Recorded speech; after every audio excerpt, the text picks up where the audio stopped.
All right. Hello, everybody. It is Monday, April 8th, and no, not 2019, but rather 2020. A little bit of a brain fart there. But hey, that is what I guess the coronavirus does to us. But I hope you have your writing utensil or actually your computer, and that you are going to be filling out those notes that I posted up onto your Microsoft Teams. Remember, after we're done with notes today, that you will submit your typed up fill in the blank notes back through that assignment so I can give you your points for today. But we are going to get started talking about America's dealings with other countries after the War of 1812. And we're getting into this unit about this kind of in between period where we're not really at war, we're not really going and doing much, and we're trying to get people to kind of stay out of America's business. And we're going to call that the era of good feelings. And then in this unit, we're also going to talk about Andrew Jackson as well. And he is so cool. I personally don't think he's cool, but he is so big in history that he is going to have his own era as well, called the Jackson era, or the era of Jackson, or the Jacksonian era. He has many names, and we will get there. But that is what this unit is going to be about. And so without further ado, let's get started today together, shall we? And so, first, meet President James Monroe. He's going to be your fifth president of the United States, right? We've already talked about number one, George Washington. Number two, John Adams. Number three, Thomas Jefferson. Number four, James Madison. And now here we are to number five, President James Monroe. And so I would show you this lovely video. However, it's not working right now. And I'm going to put that link up for you into Teams onto this assignment. It will do a really good job at kind of previewing what James Madison's presidency is going to look like, and how he is going to help. And it'll kind of give you a good summary of what we are going to talk about. So, James Madison, big thing that he's going to have to do first is figure out how to settle disputes with Great Britain.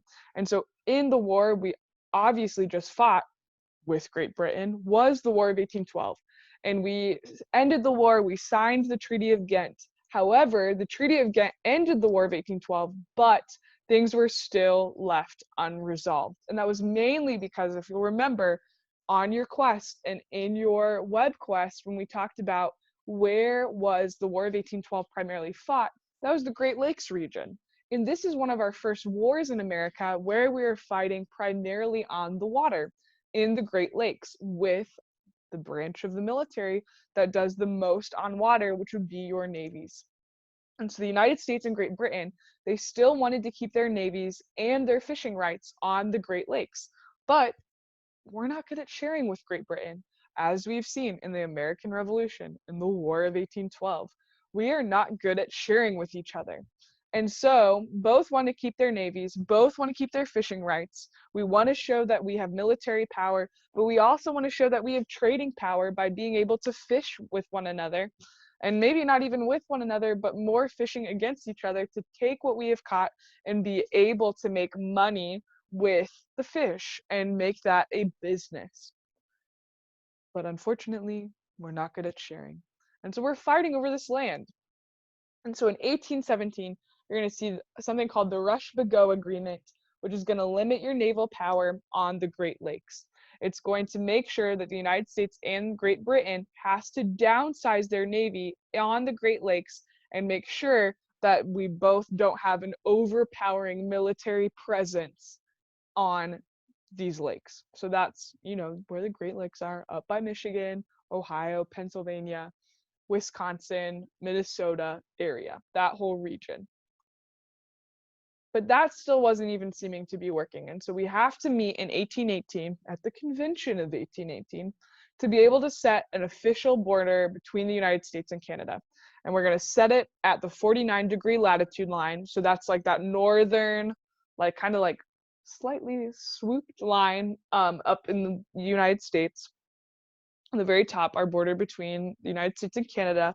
And this line will go as far west as the Rocky Mountains, because remember, the land past the Rocky Mountains is not technically American land, it's not technically British land.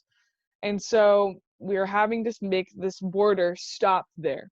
And this is also going to be because Great Britain, the United States, we're actually going to agree to be able to peacefully live in the Pacific Northwest, the region past the Rocky Mountains, together, so both could participate in the fur trade, which sounds kind of weird because we can't handle sharing the Great Lakes, but we can handle sharing the Pacific Northwest.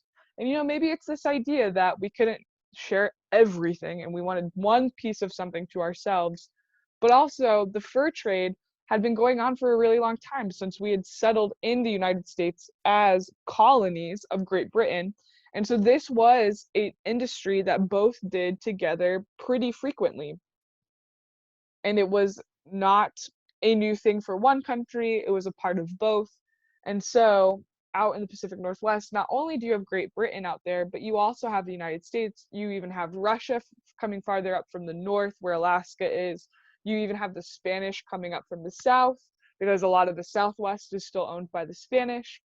And so we're all kind of chilling out there, and we don't really care that no one has laid any specific claim on it. We're all pretty okay with just hanging out in Washington State and in Oregon, just chilling and killing the animals and making money off of their skins. Lovely. But it'll be that way for just a little bit. But also at this time, we're going to bring Florida home into the United States that we know and that we love. And so in 1818, Secretary of State John Quincy Adams, which first pause before we keep going into your notes, John Quincy Adams should be a familiar name to you first because Adams, right? And John Adams. And John Quincy Adams is second president of the United States, John Adams' son. Really cool. Not many people can say that their son and their dad was the president of the United States, father-son duo. And so John Quincy Adams was the secretary of the state at the time, meaning he's America's kind of go-between person between other countries and our country. And he goes down to Florida to talk with the Spanish diplomat Luis de Onís about letting Americans actually settle in Florida. Not necessarily this idea of we want to add Florida to our country.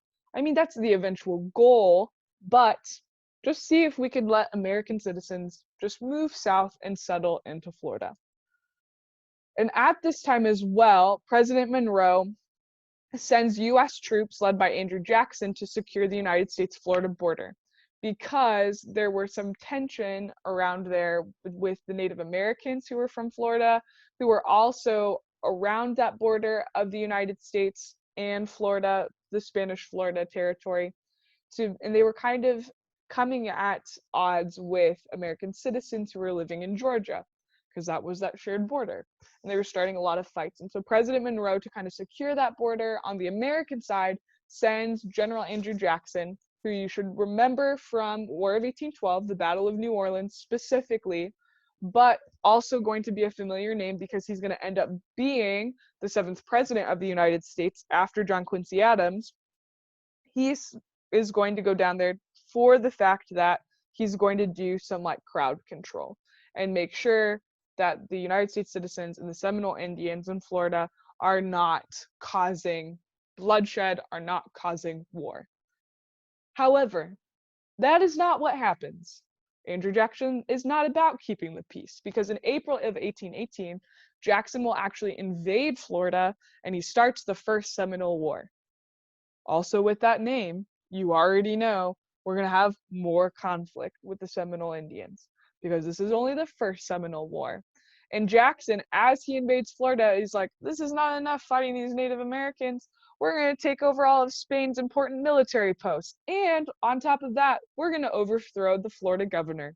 All in a day's work for General Andrew Jackson. And so he takes over the important military posts, overthrows the governor. So he takes over the military.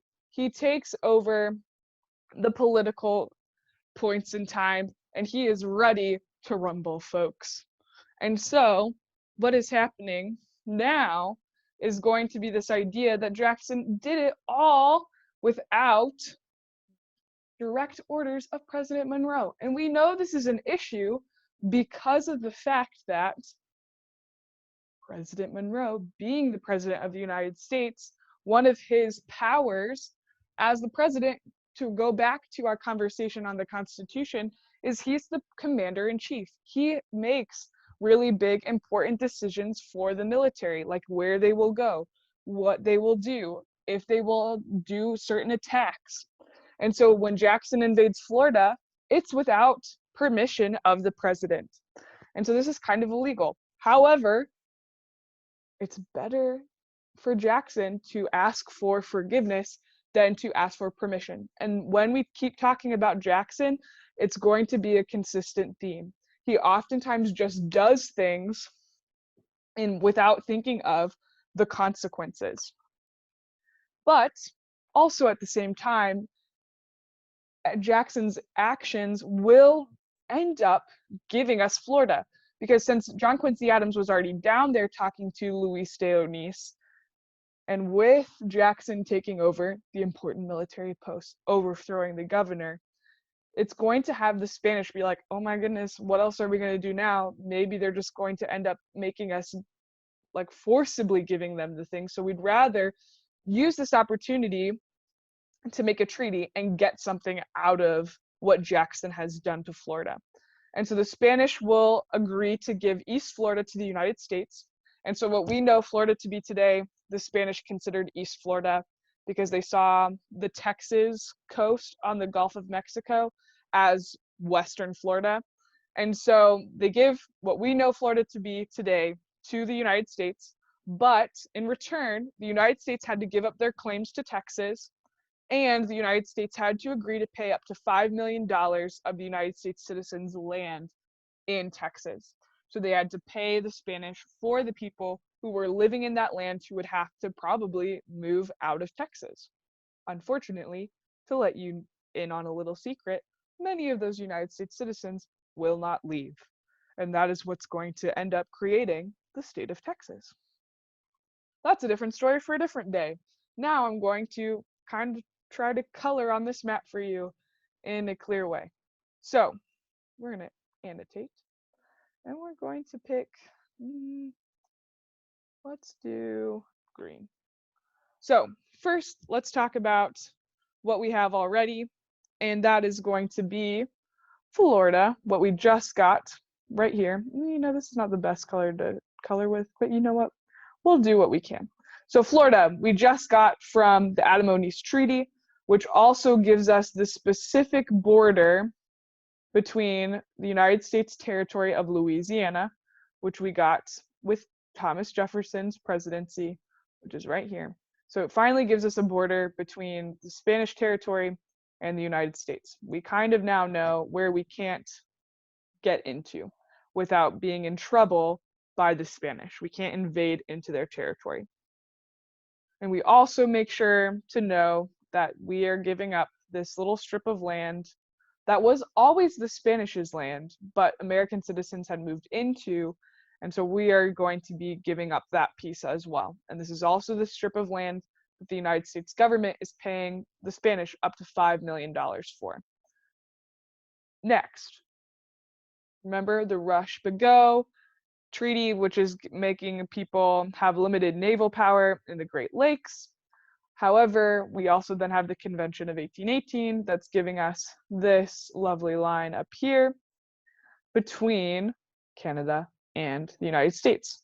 But here we have it in this lavender area, which is just such a nice color. This is Oregon country, which we will know it later when we talk about westward expansion, when we talk about the Oregon Trail. This is kind of the final destination for a lot of those people. This is jointly occupied, so shared by Britain and the United States, but also some of the Spanish, also those Russians from up north are coming in, and we're all just kind of hanging out solely to make money off of the fur trade and killing all the little animals. But this is what America looks like at this point in time. So we're pretty big. Remember, we've talked about the Louisiana Purchase. It doubles the size of the United States. And look at all the states that we already have, right? These formalized boundaries are going to be states that have already been created. But now we have this territory. Now we have more formalized boundaries. We have Florida. We've given up a little bit of Texas, but we still have a decent piece of America to still build off of, that we still want to add to the United States, and that we know that we will. So, I'm going to undo all of this so we can keep going. All right. I could have pressed the clear button, but it's fine. All right. So we're breaking free to address High School Musical and High School Musical, the series, because it is sung in both. But we're breaking free. And what are we breaking free from? Who is breaking free of what? I'm about to tell you. So by the early 1820s, most Spanish colonies in the Americas had declared their independence from Spain. And when we talk about Americas, we're not talking about just when we say like we're American, really that means we could be from North America, Central America, South America. We mean we're from the United States of America. But when we talk about the Americas, we're talking about North, Central, South.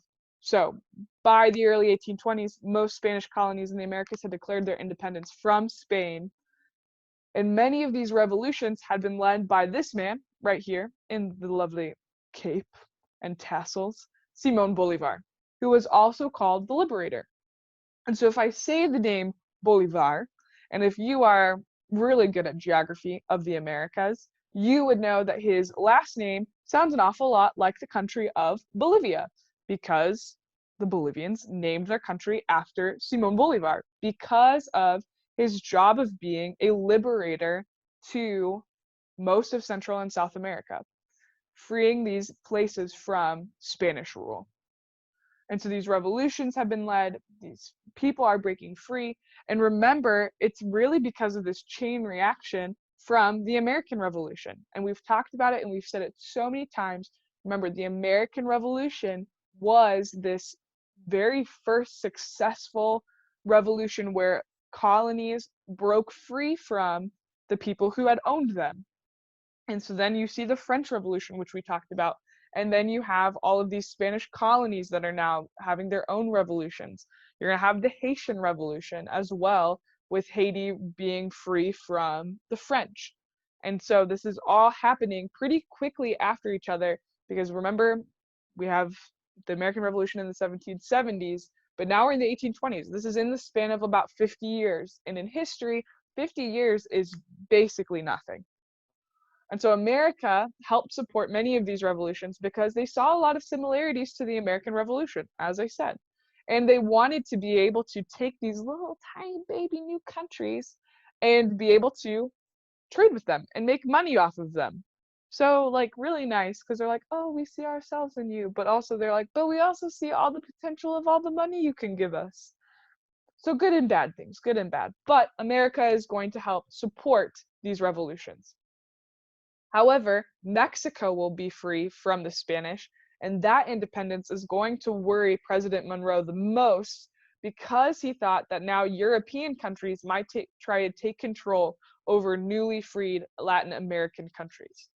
And this would be a threat because, and you'll remember when we talked about Napoleon and how he wanted to have this master plan to take over the United States because he had the whole Louisiana territory, and he's like, and if I can conquer Louisiana, then I can just like push my way into the United States and take control. President Monroe was thinking that way, but with all these little newly freed baby Latin American countries, he thought that a lot of these European powers could come back, easily take them over again, and then try and invade the United States. And so because of this, he wanted to try and make rules and make policies that would try and prevent that. And on top of that, we have our Russians who are starting to show more interest in the Pacific Northwest. So it looks like we're starting to be surrounded on all angles of people who could be potential threats to our existence. And Monroe was not having it. He did not like that at all.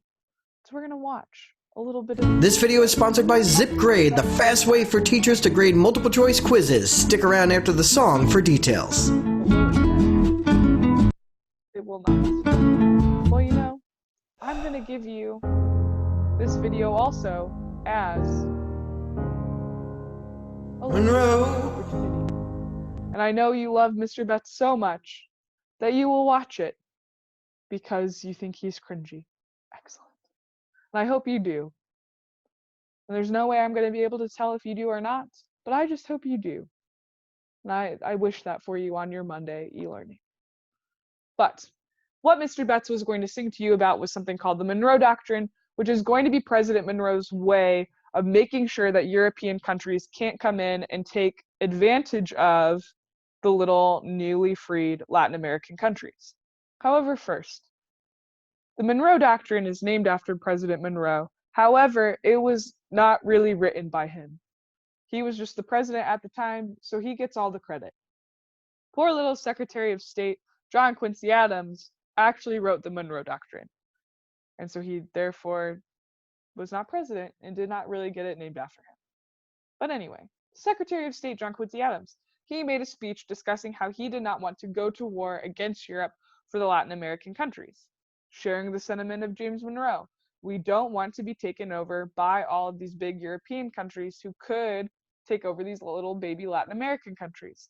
But also we didn't want them coming over because we didn't want to lose our trade. And so Great Britain agrees with the United States. They're like, this is a good idea. We also have good trade relationships with Latin America. If any other European powers come in and try to ruin their new freedom, not only will this be bad for the United States and their ability to make money, but it's also going to be bad for us and our ability to make money.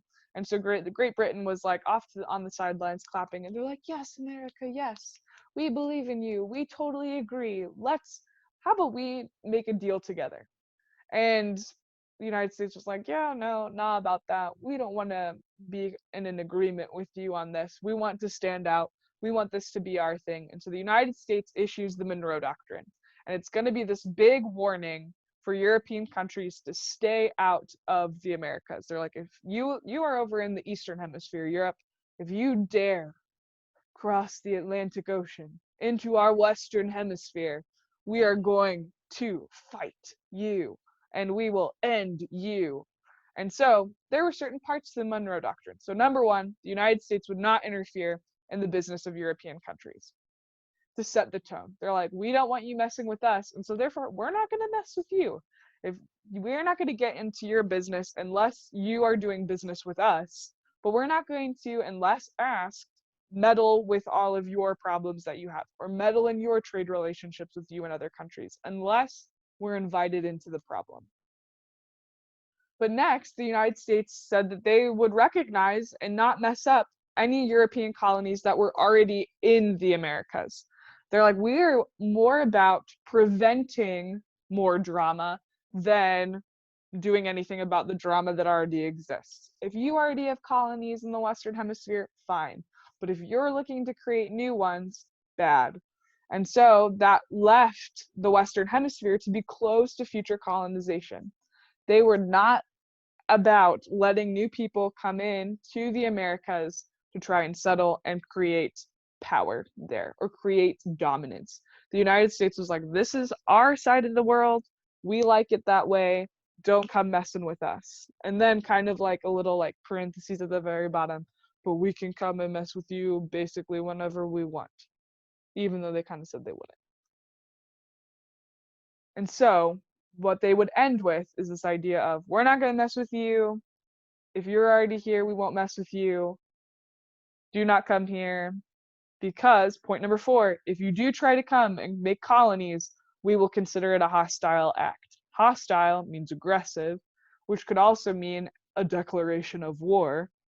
And so they're like, if you come over here, we could see that as an act of war, and we will hurt you. We will end you.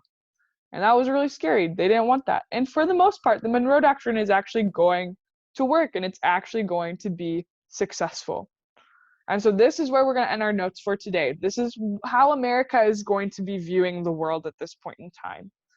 And tomorrow, we're going to talk about how during this time period, as we're kind of interacting with these new people, with these other countries, as we're trying to start and to create a name for ourselves as the United States of America, we're going to talk about how this is going to impact citizens in the United States and how it's going to impact our view of our country. And so we're going to define two really big words that are going to take us through to the rest of the year.